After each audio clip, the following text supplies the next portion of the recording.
12, go ahead. Ma'am, you can take us off with that panic alarm at 49 West Bravo, Adam Robert.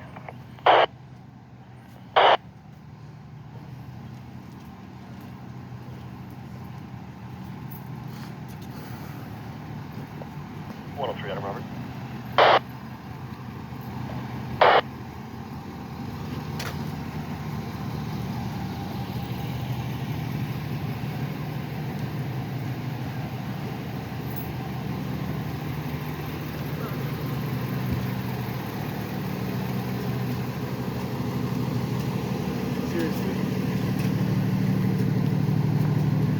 I don't know how these accidents or these crashes start like this or end like this, but it only gets worse.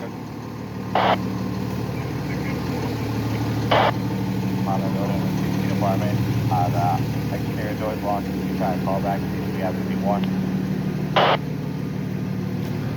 They get the person in the ambulance that was driving. I guess they'd be all right.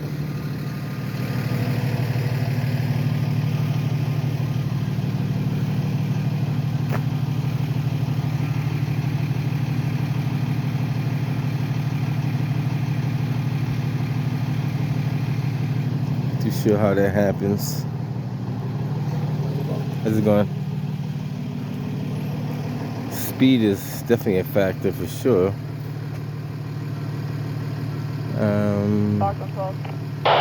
Yeah. Theoretically, that shouldn't happen if you're driving at a safe speed and controlling the steering wheel. And the sign says drive slow. Drive slow. Just say drive slow. More else to do, but we'll hang out for a few with our lights on. Here at Q1, you can give the Savin Hill Ave L20 report. We're right on it later. Not only do you damage your car, you damage other people's car in the process. This is like 1 o'clock in the morning, guys. Open road. There's no. I know, I'm not getting in there too much. They said, I don't know. Cali 202. The unit that was on 7 Hill Ave, can you give me a call? 4330. I'll be right in, man. Thanks.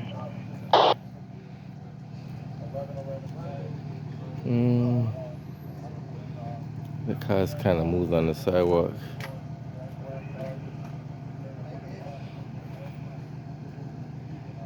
I guess we'll try to wait for the rollover. Engine 22, an unknown medical, 1670 Washington Street, Boston. Engine 22, an unknown medical, 1670 Washington Street, Boston. Nearest stop 661 Washington Street. I don't know how these things happen. I know you can roll the side of the wheel of a car and do that, but that has to require speed to do that too, though.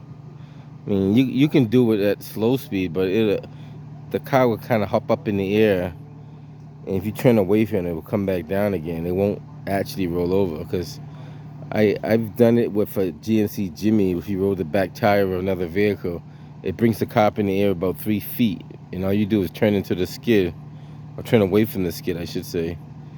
Well, how would you say? Turn away from the car that you rolled up on, and it kind of brings it back down. If you turn into it, you will flip it. If you turn into that car that you're rolling up the tire, you will flip the thing entirely over. But you have to just kind of gradually just pull away from it. But this here, I don't know. It's definitely speed. Like look at that. What do you think that is?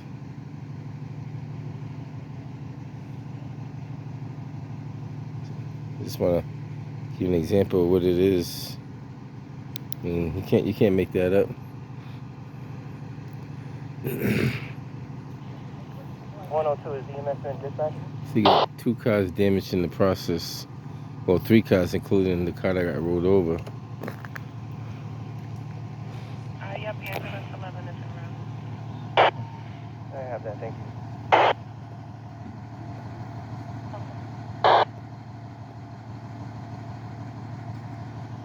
Well, we'll see how long it takes them to send the tow, and probably hang around for the rollover. Some of you guys like the rollover scenes to see how well they roll a car over. This is Hyde Park in Charles Street. Charlie, 45, 12 ball. So I would say that car may possibly be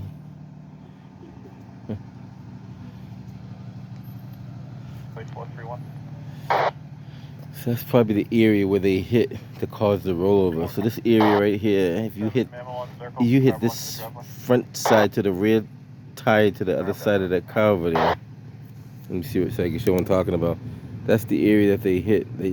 All it takes is a little bit. You just hit the tire a little bit. You kind of roll the tire, and it flips your vehicle. But that also requires you not paying attention, not having control of your vehicle. Because theoretically, your vehicle would stay on the road. It wouldn't do that. I mean, theoretically, if you're turning the wheel and keeping it in the center of the road, there's no way you're gonna hit another vehicle. I don't know. So that's where the impact was, right there. And all it takes is a little bit.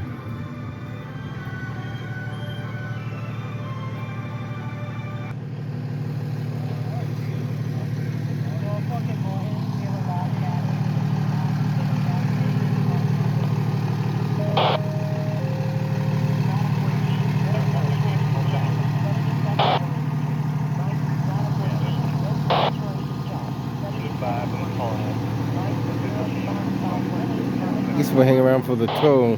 Unless something else comes up, we'll hang around for the tow. We got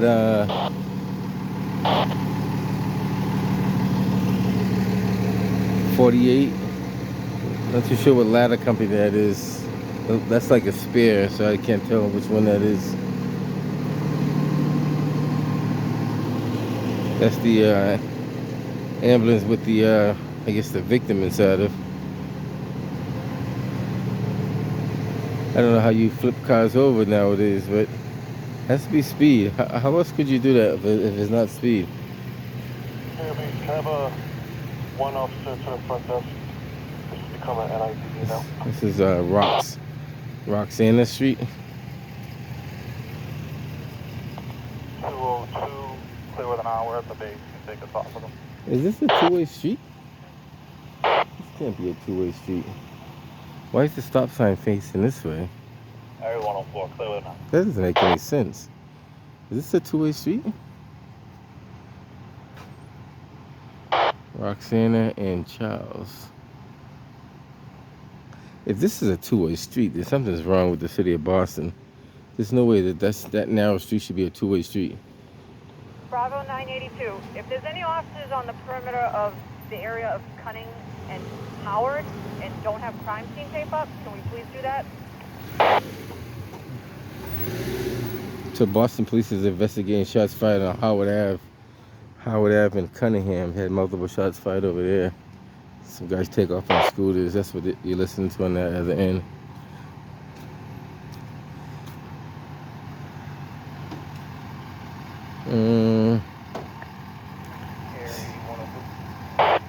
This can't be a two-way street.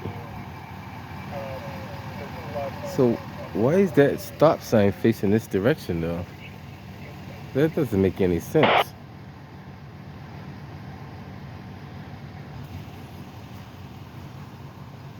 I don't know. It does have a stop sign. You can disregard. If this is a two-way street, then the city of Boston got to really think carefully about how they do things. There's no way this is a two-way street. There's cars parked on both sides of the street, but they have signs facing the opposite way though, so maybe this is a two-way street. If you look, they got signs that face this direction, but it's not wise to make this a two-way street, to be honest with you. Like, look how the trucks barely have a space to fit through themselves. Speed limit 25 miles an hour. If you see that sign over there.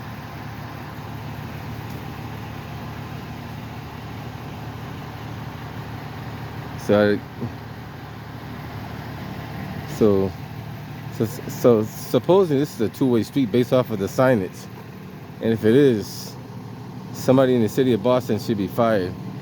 Like definitely, like fired, like right up immediately. Because you got signs facing both ways. How would you expect this to be a two-way street?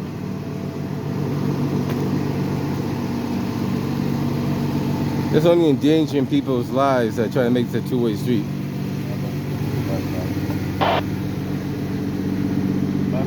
You see how narrow this street is? You can really get one car through there. That's how that car hit that car. But imagine two cars met face to face. It's not feasible. That's only inviting accidents to happen. Interesting. This is allegedly it's a two-way street.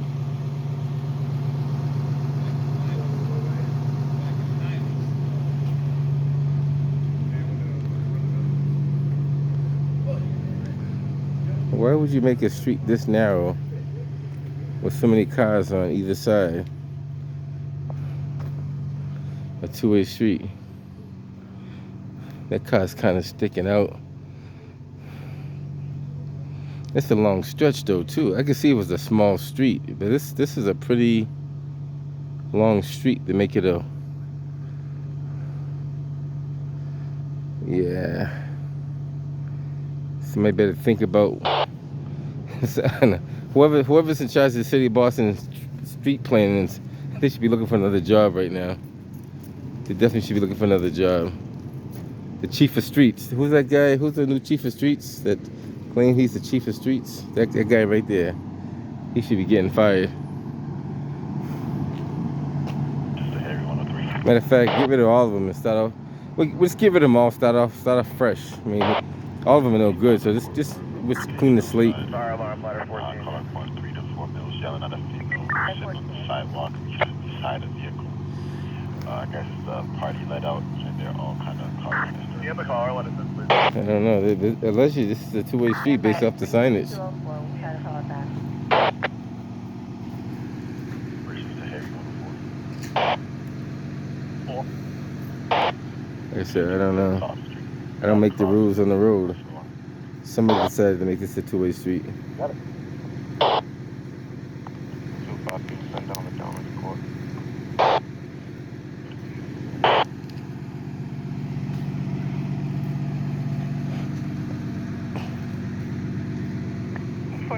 I'll head in the book.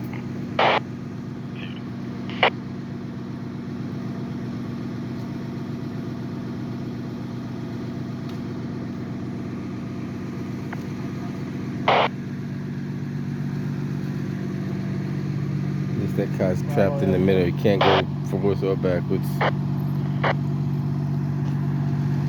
Are we gonna call? Fox 421, take me off code 19, Empire, Seaport. Bravo 802, sir. Get 9 number, and then address. Dylan is 167 Howard Ave. My number is 256. Letter 14, security 03951.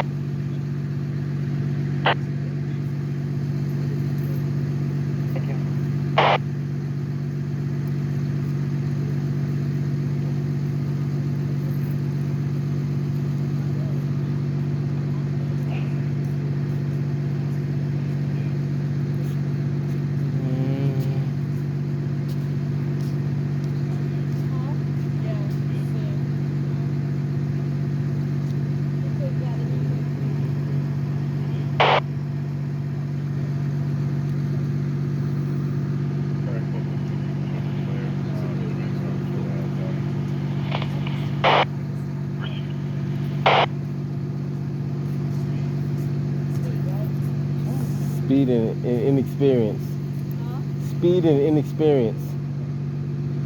It's a combination of both. Speed Oh, 20 report. Yeah, because you can speed and know how to drive, but if you speed and don't, He's experienced.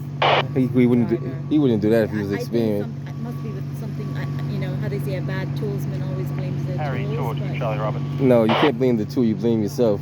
Never blame exactly. the tool. But in this case, it could be him speeding or tires. I know he had to fix his tires. But Well, he's inexperience, I call it, because know why? If your car's not driving properly and you know it, then you slow down. Think about it. You know your car like you know your tools. I don't know what I mean, we live right there. I don't know how. Well, he hit the. We know how. He hit the back of that tire right there in that car, and that his driver, his passenger side hit that tire and rolled the car. That's how it rolls. It's the only way you. It can be that quick. Yeah, because you rolled the tire. Your tire goes over that tire and flips the car. But the speed factor makes him flip all the way over. If he was going 20 miles an hour, he wouldn't did that. He would have came up and came back down again. So he was speeding. He had to be speeding, trust me. I don't know if you noticed, I done accident reconstruction when I was younger, and they told us a lot about that kind of stuff. Oh, really? Yeah, trust me. So A, he was speeding, and B, He wasn't paying attention, yeah. didn't have control of his vehicle. Because if you was driving 25 miles an hour, going straight through here, even if you hit this car, you're not going to flip it, you're just going to hit it and stop. Right. So he He hit hit two cars. That car's the result of him flipping. This is the result of him.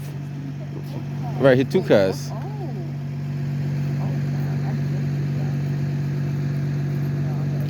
People will blame it on anything else but themselves. Trust me. I've seen a lot of people do that, and they say, "Oh, it's somebody." One guy told me a rat ran in front of him. There's no rat that ran in front of him. They say all kind of things. But the hardest thing, you got to explain it to your insurance company. You can tell us anything you want, but the insurance company, you got to explain that to them. And you I'm just a local reporter. I report the news in this community. But I see so many accidents. People blame everything else but the person driving the vehicle.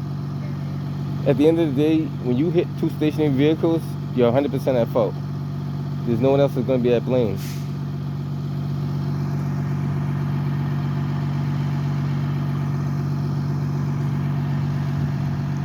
I know, I heard a lot of stories that people say, oh, the guy cut me off.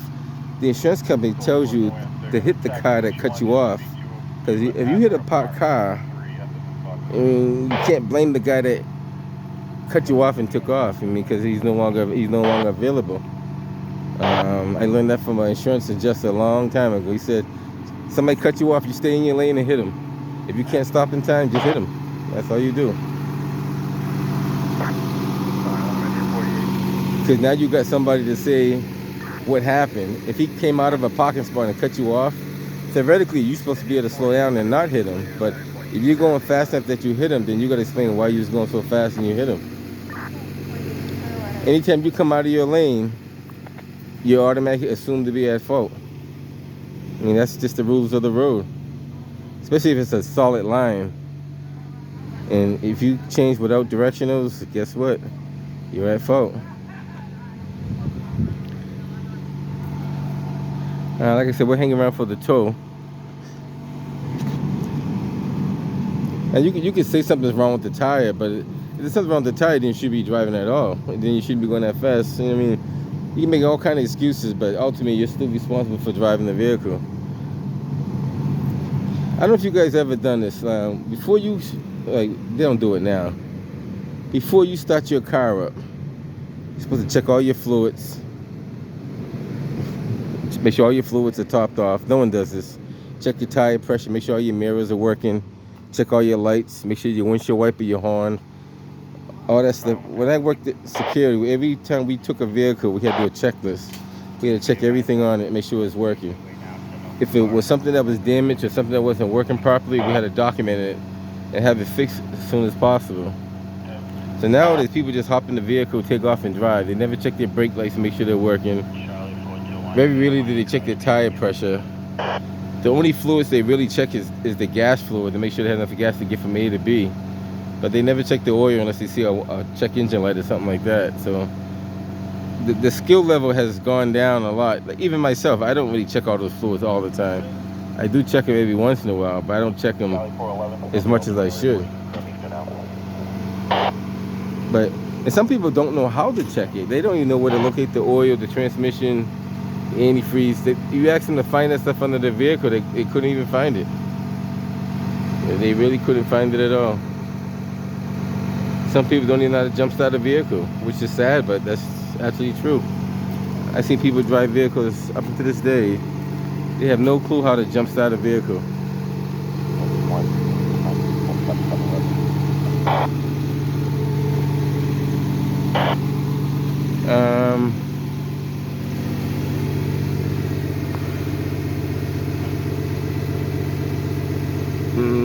I wouldn't, like, if I did that and I flipped the car over, I have to blame it on myself.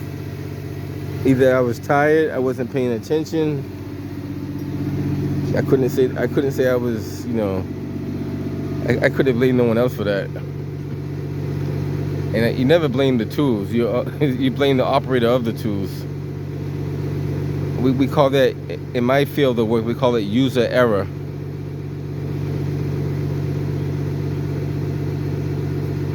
One guy didn't know how to use his, what the heck is he trying to operate? He's trying to operate something.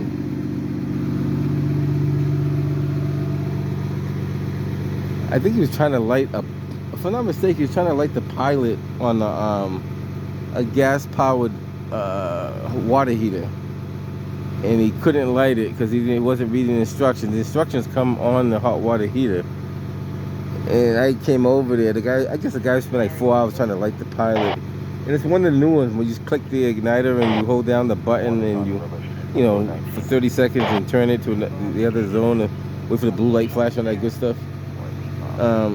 So I go down there. It took me less than a minute. I lit the thing. I'm out of there. He goes, "What was the issue?" I said, "User error," and that was it. Because that's what it was. There was nothing wrong with it. It was just the person didn't know how to use it.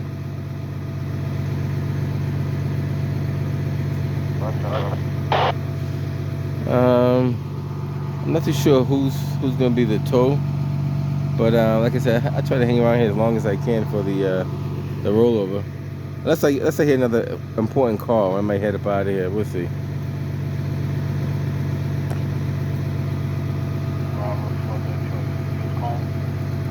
Shout out to Mark Means doing his thing out there.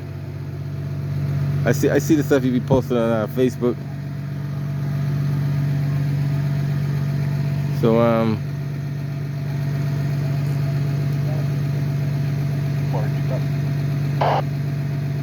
and those of you who know, if you're tired and you're driving, that is equal or even worse than drunk driving. So that's still driving under the influence. You're driving under the influence of being tired. And that's even more dangerous because your reflexes and everything is, you know, I don't know which one's worse. I think I don't know.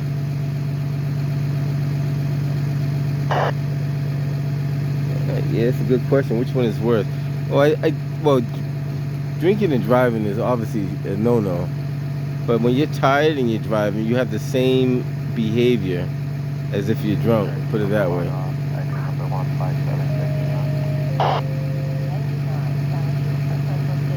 And the thing about being tired when you're driving, you have to control what you're doing. So you actually can pull the vehicle over and you take a break.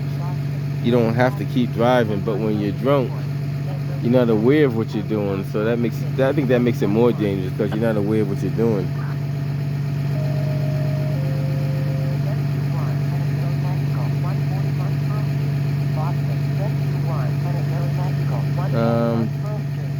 Signs are all marked on this whole street. It says slow. So if you look all the way down, there's signs that say drive slow. You see a couple of other ones down there. At the beginning it says 25 miles an hour. If I wanted to, I probably could speed down this road 40, 50 miles an hour and not hit anything. But that doesn't mean, just because you can do it, don't mean you should do it. You know what I mean? So I mean, that's where better judgment comes in. Why speed down a narrow road 50 miles an hour just because you can do it? No, that doesn't mean to do it. It just be safe about it. Stay within the speed limit. Follow the rules. Don't get me wrong, everybody speeds, but if you're going to speed, know when to speed and when not to speed. How about that?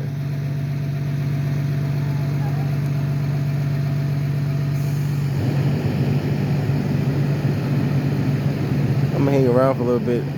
I've been here about 25 minutes. I'm gonna put this on pause, but if the tow truck comes in the next, I don't know, we'll say 15-20 minutes, we'll probably get the rollover. We'll see what happens.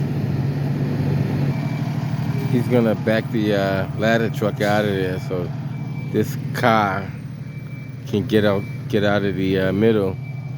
So he's gonna back the ladder truck up so that car can kind of back up and leave, because they're not gonna be able to go up that way, because obviously there's a flipped over SUV in the way. So the only way they would have to go out was that way.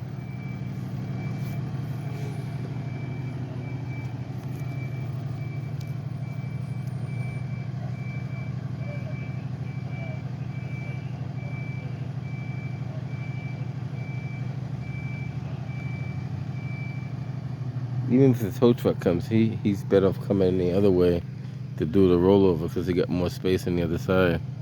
Trying to roll a car over in that space there, I mean, it's pretty much not going to happen without hitting another vehicle.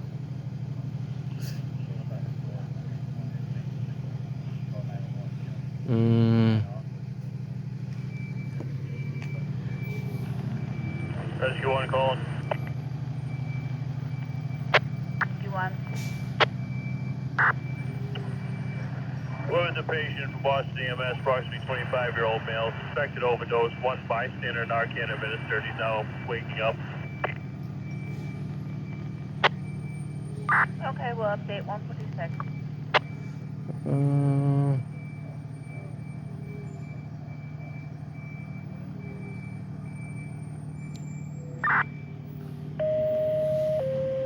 Engine There's a 28. car coming from the top of the street. Vehicle accident. 1091 Center Street. Jamaica Plain. Engine 28. I can't believe this is a two-way street. Motor vehicle accident. 1091 Center Street. Jamaica Plain. So what happens to get two cars speeding and they both meet each other in the middle?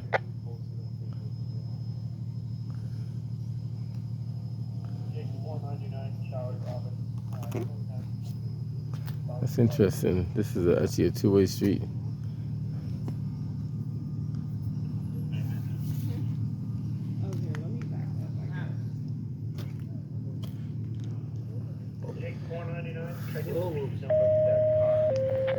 Ladder 17, a medical assist to Charles Street, Boston. Ladder 17, a medical assist to Charles Street, Somebody's Boston. got a Nearest box 153 Charles duffel Street, bag on the ground. Yeah, let's see how that got there. 146.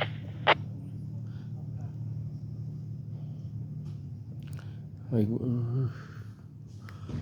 yeah, this is a very narrow street for it to be a two-way street. You got a car that's not properly parked. He's sticking out of the roadways. That's not good either.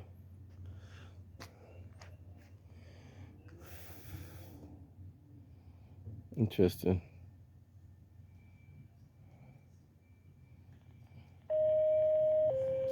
Engine 16, ladder 29, a local alarm, 1500 Blue Hill Avenue, Mattapan. Engine 16, ladder 29, a local alarm, 1500 Blue Hill Avenue, Mattapan. Nearest box 3591 Batson, Yellow High End Crossman Street, 147.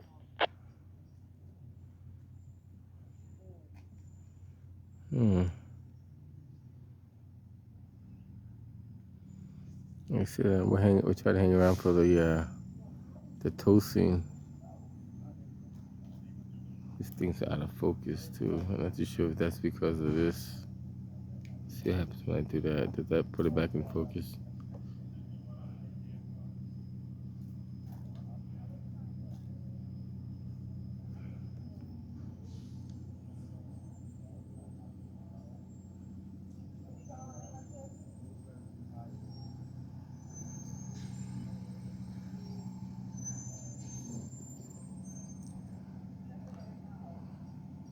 They're just basically standing by for the rollover. It's a precautionary measure just to make sure there's no fluids leaking, you know, no fires start and stuff like that. Bravo 103, L20. Tower Ladder 3, respiratory distress, 333 Summer Street, South Boston. Tower Ladder 3, respiratory distress, 333 Summer Street, South Boston. Nearest box 711 Charlie Miranda 202. Street, 139. 2. 71 King still. Hey guys, we'll put on pause for a little bit and we'll wait another 15, 20 minutes to see what happens. Charlie 411. So it's been over an hour. Tow truck is just arriving now. I guess they said he got lost. Allegedly he got lost, so not too sure what happened, but he's just arriving now. He's going to have to come up the other side. He's not going to be able to do it from this side, that's for sure. Unless he yanks it all the way through and flips it in the middle somewhere. Fox 421. Looks like there's two tow trucks. Traffic stop, Pier 4 and Seaport. So you got two tow trucks up here. Connecticut Ridge, Bravo Tango 64991. 2 in the car, I'm all set. He says he's going to turn around and back in. I guess he could drag it all the way to this open area right here and flip it. That's probably the... The area of Marcy Boulevard, Well, I would do it from the other side because it's less dragging, but it's up to them. They're the guys that do that. 104, we're in the area, we'll take care of it.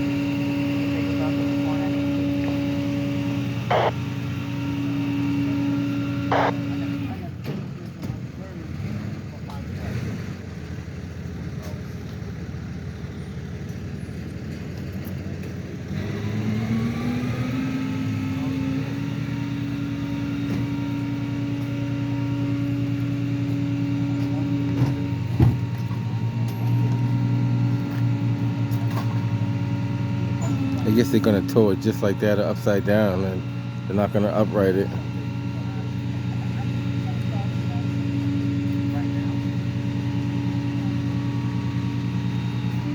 They want to get belongings out of the car, but I don't know.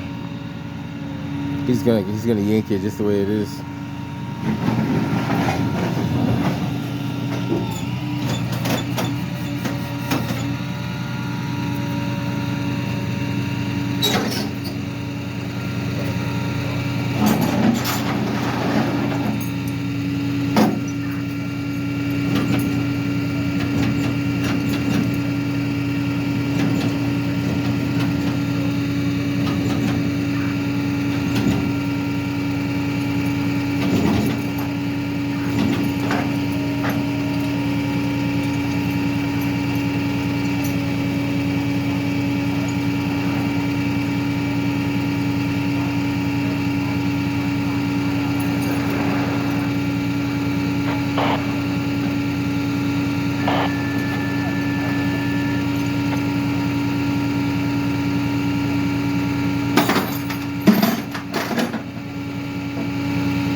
tighten up the cable.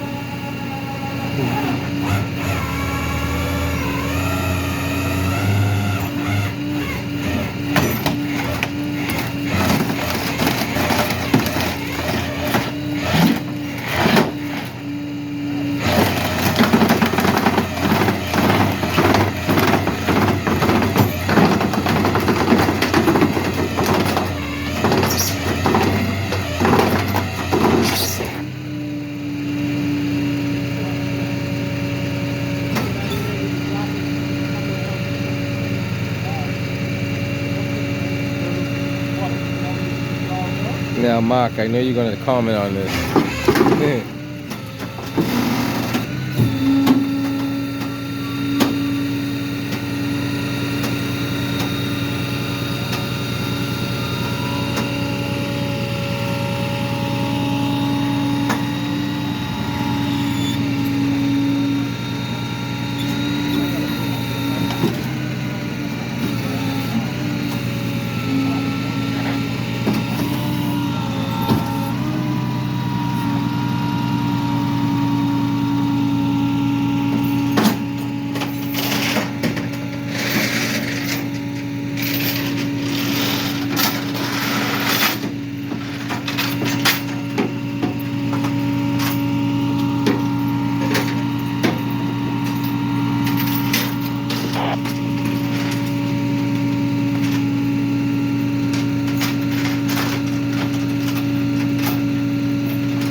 He's come outside, his car's damaged.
Like honestly, like most tow truck drivers would have came around, backed the truck down the street, pulled it out to here, then flipped it. Cause this space here, you have plenty of space to flip it right here.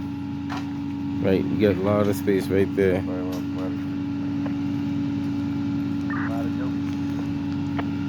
All right, guys, just want to show you the rollover. Like I said, everybody has different techniques. I don't know what DOT says about cars being upside down on the truck, though. I don't think that's I don't think DOT likes that. I think they have to be in the upright position at all times for safety reasons. I gotta go check the book, but I think they don't want cars upside down on the flatbed.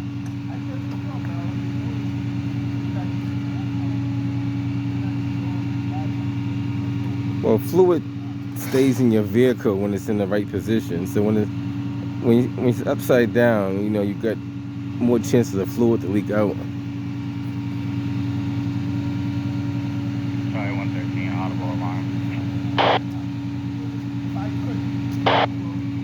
Alright guys, I'm gonna head up out of here. I've been out here for at least an hour.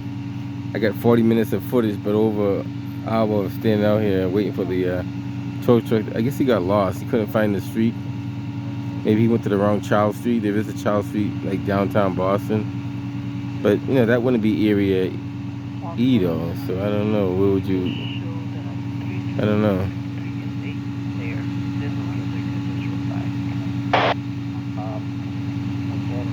Open up Cunningham and Howard. The car that was trying to come down the street looked like he's. Take down the gate. So I can't believe this is actually a two-way street.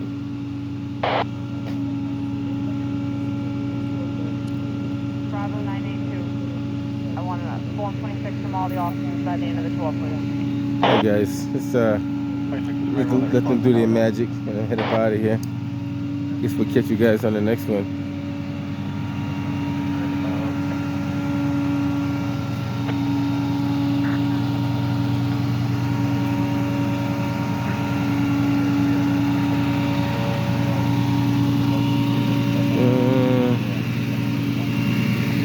Speed is definitely a factor. Not paying attention is another factor. Not having control of your vehicle. I don't know.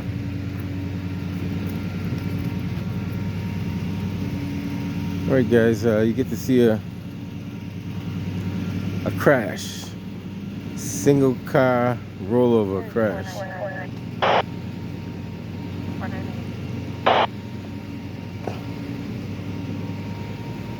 The unit carries that courtesy ride for one female from my location to 14 East Hull Street, starting mileage 11625.9. Boston's finest.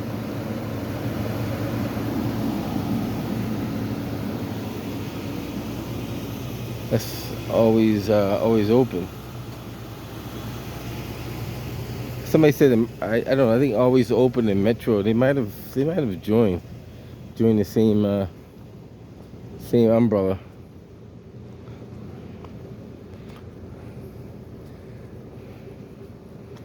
All right, guys. Just be safe out there. Just watch out for the cars that can't drive.